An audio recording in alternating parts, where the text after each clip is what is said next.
तो यहाँ पर दोस्तों आप देख सकते हैं भास्कर की न्यूज।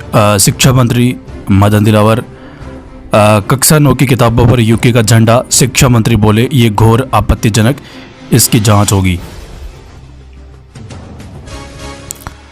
राजस्थान शिक्षा विभाग से संबंधित स्कूलों की कक्षा 9 की किताब के कवर पर यूनाइटेड किंगडम यूके का झंडा छपने के बाद विवाद हो गया है।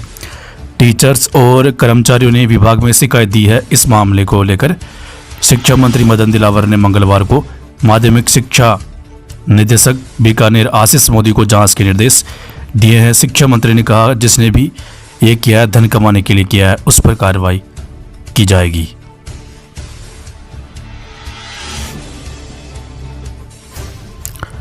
और यहाँ पर आप देख सकते हैं भास्कर के साथ इंटरव्यू शिक्षा मंत्री लाइव।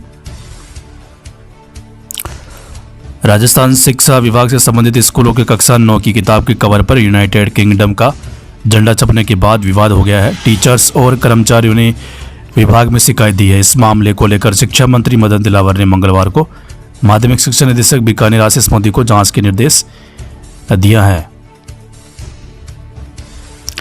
टीचर कर्मचारियों ने दी थी आपत्ति। शिक्षा मंत्री मदन दिलावर ने कहा पिछले दिनों से राजस्थान राज्य शैक्षिक अनुसंधान एवं प्रशिक्षण परिषद उदयपुर की ओर से प्रकाशित क्लास 9 के प्रकाशन को लेकर आपत्तियां आई थी। कहा गया था कि शैक्षणिक सत्र समाप्त होने पर इस पुस्तक को छपवाने का औचित्य क्या था, जबकि अब बच्चे इसका उपयोग ही नहीं कर पाएंगे। अगर इस बुक का प्रकाशन समय रहते किया जाता तो इसका छात्रों को लाभ मिलता। दूसरी आपत्ति यह आई कि इस किताब के कवर पेज पर यूनाइटेड किंगडम का राष्ट्रीय ध्वज छपा, यानी यूके का, भारत का राष्ट्रीय ध्वज नहीं है, जो कि घोर आपत्तिजनक है। शिक्षा मंत्री मदन दिलावर ने कहा कि किस स्तर पर इस पुस्तक के प्रकाशन का निर्णय हुआ है, इसकी जांच की जाएगी और जो भी दोषी पाया गया उसके खिलाफ कार्रवाई होगी। अधिकारियों ने ध्यान नहीं दिया। मदन दिलावर ने कहा कि अधिकारियों ने यह तक ध्यान नहीं दिया कि इस किताब के कवर पर किसका झंडा होना चाहिए, यूके का झंडा या भारत का झंडा। यूके का झंडा इस पर प्रिंट करवा रखा है, जो कि आपत्तिजनक है। उन्होंने कहा कि इसके अलावा जब अभी भी बोर्ड की परीक्षा चल रही है और ख़त्म होने वाली है, अब किताब छपवा कर बंटवाने का क्या मतलब था। इसका मतलब किसी न किसी अधिकारी कर्मचारी ने इसमें पर्सनल इंटरेस्ट लिया है, धन कमाने की इच्छा है। यही लगता है राज्य सरकार के धन की बर्बादी का काम जिसने भी किया है उसके खिलाफ एक्शन लिया जाएगा। शिक्षा मंत्री मदन दिलावर। इसके अलावा आज की न्यूज़ भी आप देख सकते हैं, पेपर की कटिंग। कक्षा 9 की किताब पर यूके का झंडा। शिक्षा मंत्री बोले ये घोर आपत्तिजनक है, इसकी जांच होगी। इसके अलावा दोस्तों एक और न्यूज़ हम देख लेते हैं आज की। यहाँ पर देखिए शिक्षा विभाग से आज की न्यूज़। व्याख्याता पद पर पदोन्नति के लिए शिक्षा विभाग कर रहा है तैयारी। डीपीसी पर संशय। गत 4 वर्षों से यूजीपीजी समान विषय नियम लागू करने से रुकी हुई थी प्रक्रिया। 47,000 की अस्थायी पात्रता सूची जारी हो चुकी है। अब यहाँ पर देखिए दोस्तों, वर्तमान में सेकेंड ग्रेड के 30,000 पद खाली चल रहे हैं।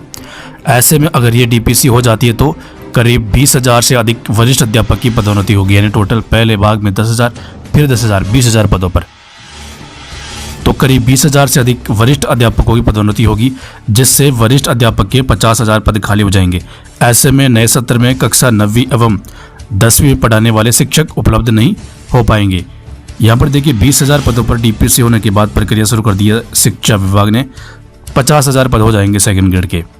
उसके बाद होगा थर्ड ग्रेड के लिए डीपीसी। अपने ही मक्कड़ जाल में उलझा। तो यहाँ पर देखिए फिलहाल मामला पेंडिंग है कोर्ट में, ठीक है। वहाँ से निस्तारण होते ही ये प्रक्रिया शुरू होगी। यहाँ पर देखिए करीब 25,000 थर्ड ग्रेड शिक्षक वरिष्ठ अध्यापक पद पर डीपीसी हो जाएंगे। ऐसा होने से वरिष्ठ अध्यापकों के पद ज़्यादा खाली नहीं रहेंगे, यानी 50,000 पहले 20,000 पदों पर डीपीसी के बाद 50,000 सेकेंड ग्रेड के पद हो जाएंगे। फिर 25 से 30,000, कम से कम 25-30,000 के पदों पर थर्ड ग्रेड की डीपीसी होगी। उसके बाद जो सेकेंड ग्रेड के पद कम हो जाएंगे, 20-25,000 पद ही बचेंगे खाली पद, ठीक है। लेकिन थर्ड ग्रेड के पद खाली हो जाएंगे, इससे नई रेट वालों को फ़ायदा होगा। मामला कोर्ट से निस्तारण होते ही ये प्रक्रिया शुरू होगी। फिलहाल शिक्षा विभाग ने सेकंड ग्रेड से फर्स्ट ग्रेड की डीपीसी की प्रक्रिया शुरू कर दी है। उसके बाद होगी थर्ड ग्रेड से सेकंड ग्रेड की।